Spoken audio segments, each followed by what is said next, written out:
Lions TV, full time from Lions TV Towers via Oakwell and I Follow. It finishes Barnsley 2, Millwall 1. The unbeaten run comes to an end and Barnsley's good form continues.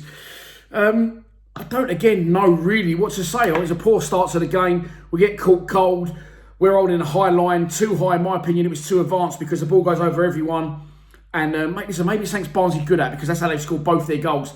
But we're backtracking towards Bart, which is never a good thing. Bodies everywhere, couple of lucky bounces, and it comes and falls at the feet of three Barnsley players who are queuing up in front of Bart Bulkowski, and it's 1-0. After that, and one of the very few positives to come out of the game is this issue we've got with a centre forward that can dominate, dictate, and be strong and a focal point from the start, from the off as a striker, and that looks now like it could be Mason Bennett, who by the way was fucking raging when he came off, and I know that because it cut on I Follow to him. So at least he cares. That's good. You know, he might have words with a gaffer, but it's nothing bad about that. It's probably good for both of them. He's come on. He's done very, very well. Again, free kick for them. Donked forward, cleared away. I don't know. I think it's Alex Pearce. Falls to Jed. It's Jed and Bennett against three Barnsley players. Jed helps it on to Bennett. Bennett, as I always say, has to play central because he's powerful and direct with his running. Completely wasted on the left, in my opinion. And he runs. He's powerful, yes. He has a lot of distance to cover. He actually touches it. His last touch takes him away from goal. But he doesn't smash it. He doesn't go for power. He doesn't go for pace. He goes for accuracy across the goalkeeper. Perfect. Right in the side netting. After 6 minutes, the game's 1-1. After that, neither goalkeeper really had a lot to do. I think at half time, they had 7 shots to our 2 and both had 1 on target. I think they might have had 2 on target. Don't remember either goalkeeper making a save of note. However, I just felt if we just lifted it slightly, just raised it slightly, that the game was giving me the sense, and it wasn't because we was playing well, which we wasn't, and neither was Barnsley. And again, us 10 unbeaten before today, or 9 unbeaten, sorry, that would have been 10. And Barnsley have now won 5 out of their last 6. Honestly, I used to play in Sunday sides back in the day that would be giving them a game, both teams. So it's just, again, it's just football across the board. It's just not very good at the minute, but I just had the sense that we was going to go on and win the game. However, second half, you know, I was going to say we didn't take our chances, but there was no fucking chances. Really, was there? I thought we looked like we could have caught them on the off and, you know, caught them on the break a couple of times unaware. And Jed and Bennett tried to break very well. And I thought they linked up quite well. Other than that, I thought Alex Pearce played well at the back. Listen, it's the same people causing the same problems every week. And how Billy Mitchell and Danny McNamara are not starting in this team when you've got Ryan Woods and Marlon Romeo. I don't want to keep digging the same 2 people out, but they're bad. And Marlon Romeo, again, in my opinion, their second goal, as I said, is similar to their first. It actually comes from Millwall breaking away. Jed tries to release this quickly. Doesn't come off. It isn't really Jed's fault. Left foot hooker, fuck off in the wind. Long, high one. Centre halves go for the same ball. They don't make it. A flick on. And they do get, as they showed with their first goal and the second, the flick on is people running in behind and getting onto it. Maybe that's a fucking tool in their armour, shall I say, for Barnsley, because they scored 2 goals like it today.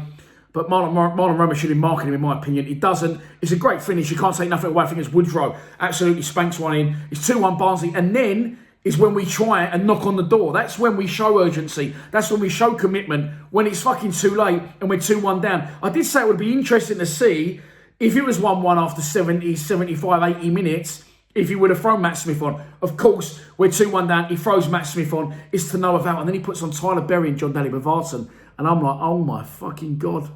What is going on here? But look, players are injured. We've got injuries.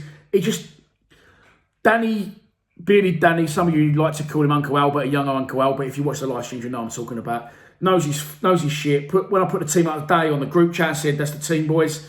What do you make of it? Like I always do at fucking 10 past 2.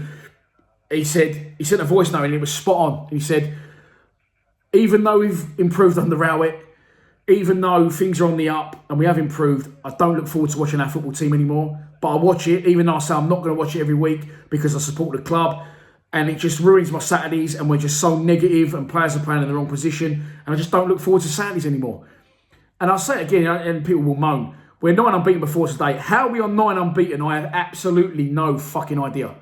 None. Because it isn't good. It isn't pretty. And then at the end, he's bringing all the wrong players. I don't know. Look, Billy Mitchell's come back from a long-term injury. I understand Rowett might be trying to protect him, but if you look into what Rowett said online at News at Den this week, that Billy Mitchell's there, and it's just, honestly, the boy's a class above when he's on the ball. Now, bearing in mind, Williams is going to be pretty much coaching full-time next year, and Ryan Woods, hope to fucking God we do not sign him, goes back.